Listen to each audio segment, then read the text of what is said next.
আমাদের ইউটিউব দুনিয়ার ছোট্ট কোণায় রোজ রান্নাঘরে সবাইকে স্বাগত। আমাদের চ্যানেলে রয়েছে নানা রেসিপি সমেত প্রতি মঙ্গলবার রাত 8:45-এ তোমাদের জন্য একটা ব্লগ। তাই আজ আমি তোমাদের নিয়ে যাব আমাদের কর্মময় একটি দিন চর্চায়, যার মূল বিষয় পুরো দিনটায় বোর না হওয়ার ইচ্ছে, অর্থাৎ যাকে আমরা বলি একঘেয়েমি।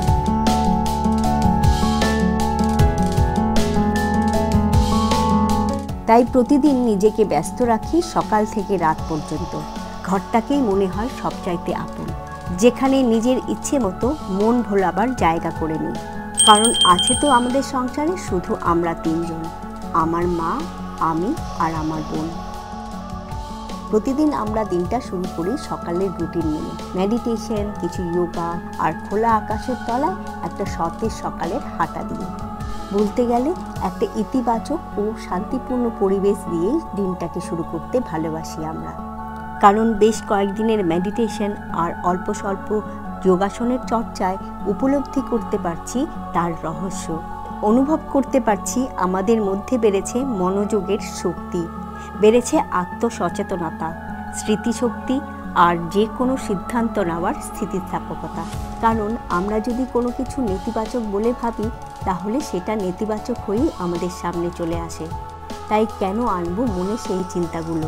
তাছাড়া সকালবেলা যখন আমরা ঘুরতে বেরোই, তখন সুযোগ পাই চারিদিকের পরিবেশটা উপভোগ করার।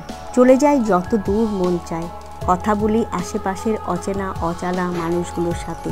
জানি তাদের জীবন চর্চা, ভালো লাগে সেগুলো জানতে।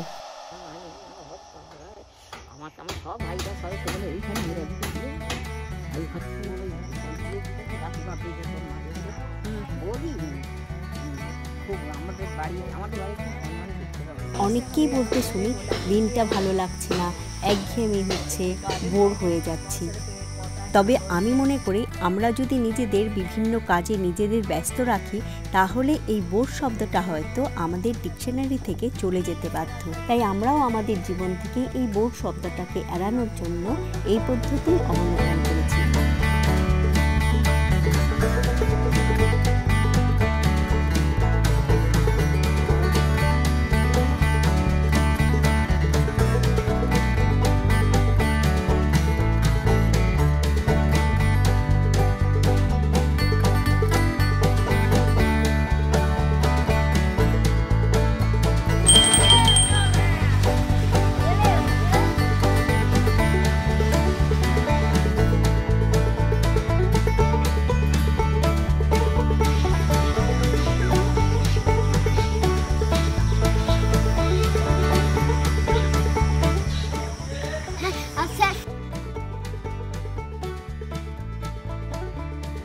তারপর তিনজনে মিলে চলে আসি মনের জায়গা রান্নাঘরে, আর প্রথমেই বানিয়ে নিই একটা স্পেশাল চা।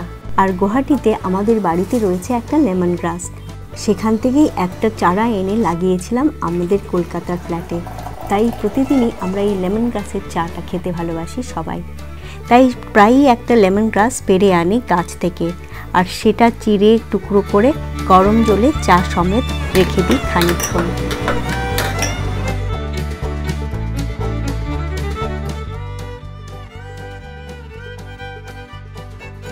তারপর সবাই মিলে একসাথে বসে চায়ে চুমুক দিতে দিতে গল্প করি বিভিন্ন বিষয় নিয়ে।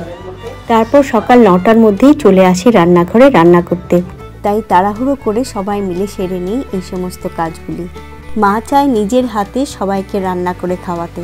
যেহেতু মায়ের বয়স হয়েছে, তাই মাকে রান্নার থেকে সবসময় আমরা অনেকটাই দূরে রাখতে চেষ্টা করি। কিন্তু তবুও মায়ের অভ্যাস, ফাঁক ফোকর পেলেই মা চলে আসে রান্নাঘরে রান্না করতে। তাই সবাই একসাথে মিলেই কাজগুলো করি, তখন সেই কাজটাকে আর কাজ বলে মনে হয় না।